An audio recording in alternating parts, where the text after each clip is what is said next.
Hello, my friends, and welcome back to Italy, a place to love YouTube channel. Okay, so today we are going to explore a new episode about the 20 regions of Italy. And today, as you can see on the screen, in alphabetical order, after Sicily, now we are going to discover Tuscany region. Okay, so after this beautiful picture, actually, this picture from Florence, welcoming you. So let's start discovering this beautiful region of Italy. I'd say one of the most beautiful. I think everyone would agree with this statement. Anyway, let's start reading what in this article written in the website italia.it is explaining and describing Tuscany. Now, Tuscany will win you over with its unique landscapes, cities of art, thousands year old history, and fantastic food. Now, Tuscany's magical atmosphere evolves day by day as you stroll around the cities of art. Cycle in the park, enjoy the sea or sour its typical products. In a region with a one of a kind natural, cultural, and historical heritage that has fascinated visitors for centuries. And we can only agree with this statement. Now, let's discover the region of Tuscany. So, a bit the provinces and the capital of the region itself.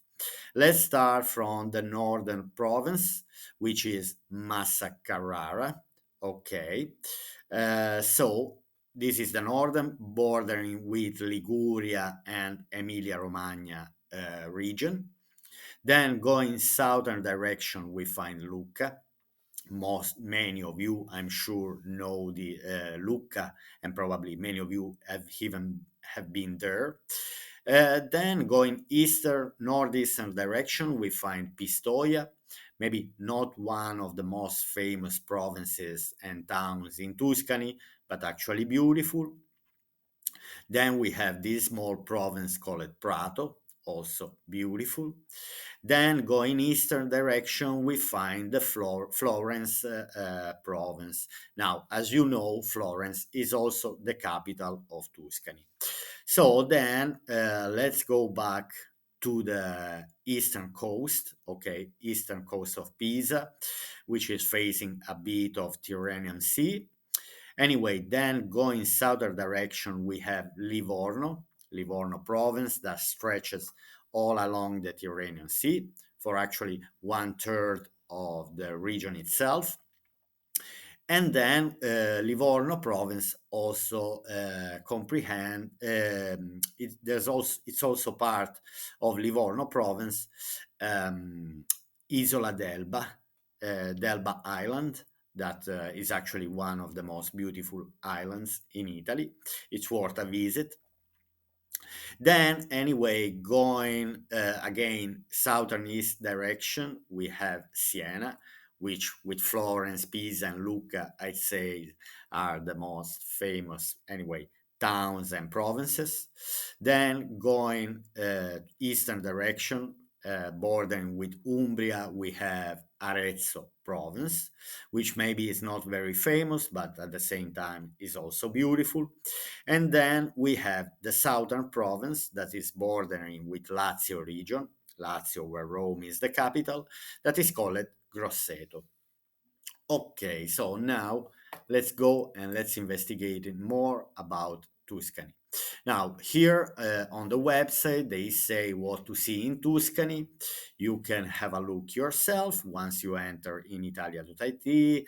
So, San Gimignano, Florence, Chianti Valley, and so on. All the attractions of Tuscany region. Now, let's go and let's investigate more about Tuscany region. Okay, let's go and let's read. Let's dive into the Tuscany culture. Now, cities of art, beautiful landscapes, and good food. Tuscany is every tourist dream destination. I cannot I cannot agree. I mean, obviously, I agree. I cannot disagree.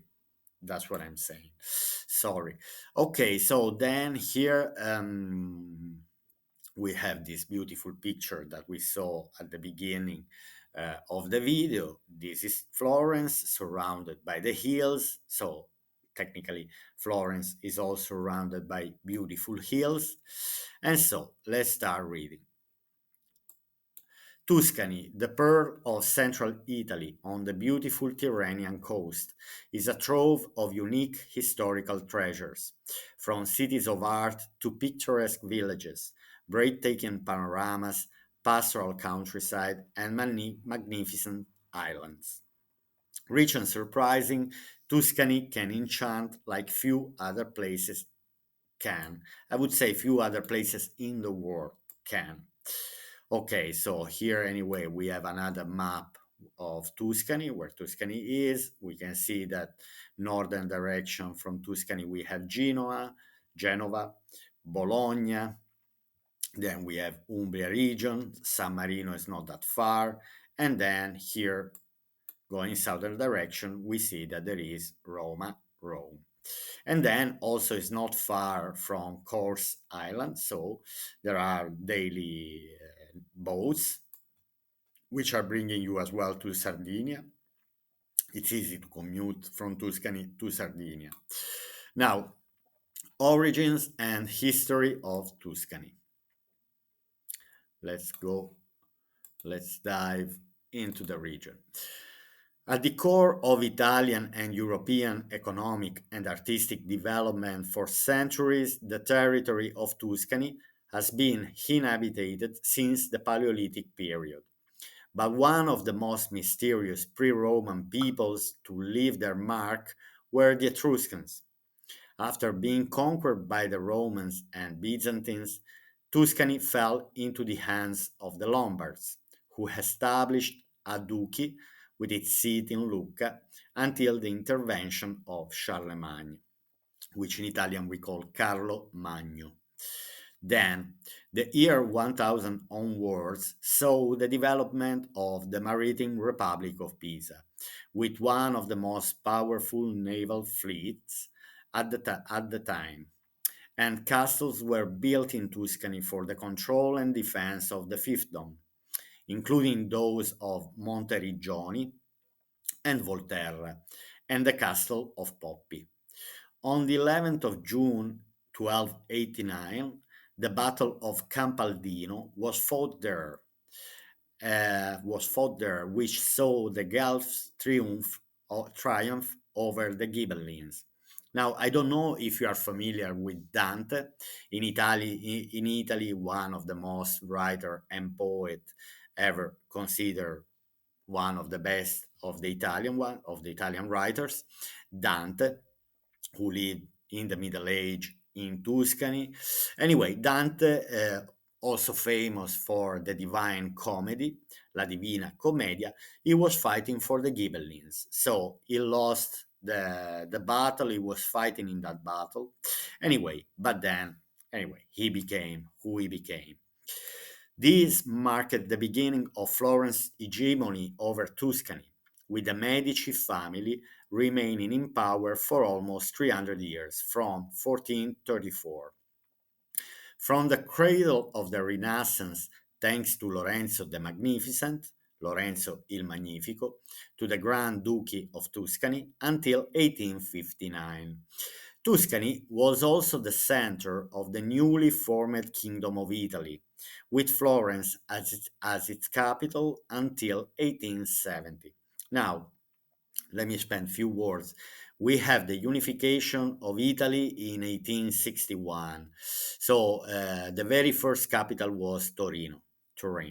Then the capital, after 1 year, was moved to Tuscany, so was moved to Florence until 1870, year which Rome became part of the Italian kingdom, because while the unification of Italy had been in 1861, until 1870 Rome hadn't been part of the Italian kingdom. So only with the 1870 La Breccia di Porta Pia, when the Savoy troops entered in Rome, and then the capital had been moved from Florence to Rome. Now, main cities in Tuscany. Let's go and let's read about the cities. With nine provincial capitals and the metropolitan city of Florence, Tuscany is home to some of the most beautiful cities in Italy. The region's capital is an open air museum where you can stroll for days discovering architectural masterpieces such as the Cathedral of Santa Maria del Fiore and the Ponte Vecchio, the Old Bridge, as well as priceless works of art, including those on display at the Uffizi Gallery and the Michelangelo's David at the Accademia Gallery. Siena will transport you to the Middle Ages, with its historical center branching out from the majestic Piazza del Campo. The most iconic place in Pisa, near the Tyrrhenian coast, is the Piazza dei Miracoli, the Square of the Miracles, where you will find the Leaning Tower of Pisa, masterpiece, the Campo Santo Cemetery, the Baptistery of St. John, and the Pisa Cathedral. Just above Pisa, surrounded by perfectly preserved medieval wall, is the charming city of Lucca, another pearl gem, beautiful. With I love the walls, exactly, preserved medieval walls. City of Lucca, with a calendar full of events throughout the year. Not forgetting the countryside dotted with timeless villages such as San Gimignano, with its medieval towers towering over the landscape, and Pienza, a small jewel of the Val d'Orcia. Wow, beautiful. Then, what to see in Tuscany? Let's go and let's start reading what to see in Tuscany. Throughout Tuscany, you will discover new treasures and beautiful sights around every corner, such as the Val d'Orcia, in the heart of the province of Siena, with its rolling hills and picture perfect colors that change with every season.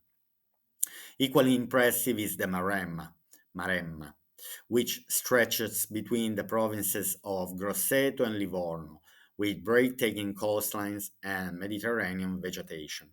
From there, you can reach Monte Amiata, where you will find the 22-meter monumental cross built to celebrate the Holy Year of 900 on its summit. North of Florence lies the Mugello Valley, full of traces left by the Etruscans to explore after stopping by the Medici chapels in the heart of Florence. Now, anyone who loves the sea will be spoiled for choice between kilometers of coastline and the small Tuscan jewels in the Tyrrhenian Sea, the island of Elba, which I mentioned before, Isola d'Elba, in the Gulf of Follonica, and the island of Giglio opposite the Argentario promontory. Also, the island of Giglio is another pearl, deserve to be visited and beautiful. Now, unusual places in Tuscany. Let's go and let's read. If you're looking for unusual places off the beaten tourist track, we recommend starting at the Tarot Garden, an art park in Capalbio home to large, extravagant tarot inspired sculptures. In Peccioli, you will find the charm of medieval Tuscany combined with the conceptuality of contemporary art.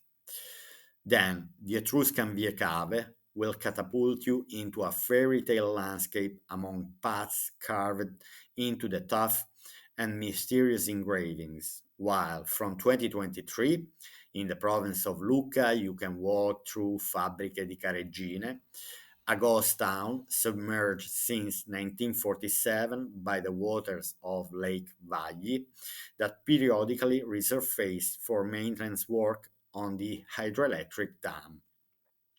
Then the Abbey of San Galgano, abandoned since the late 18th century, makes for a perfect out of town excursion after discovering the Siena Bottini, the ancient aqueducts beneath the city.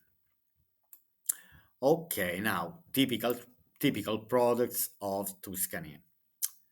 Now, Tuscany's history, art, and culture are linked to a long tradition of food and wine, starting with world famous wines such as the white Chianti wine, Vino Nobile di Montepulciano, and Vernaccia di San Gimignano. Tuscan bread goes perfectly with the region's typical cured meats, such as lardo di colonnata from the province of Massa Carrara, and finocchione, which you can taste throughout the region along with Tuscan pecorino cheese. Then, Fiorentina steak is a masterpiece that you can enjoy not only in Florence, while in Pistoia area you will find Sorana beans, which have a unique flavor thanks to the extraordinary local microclimate. Okay, now events in Tuscany. This is another important part to read.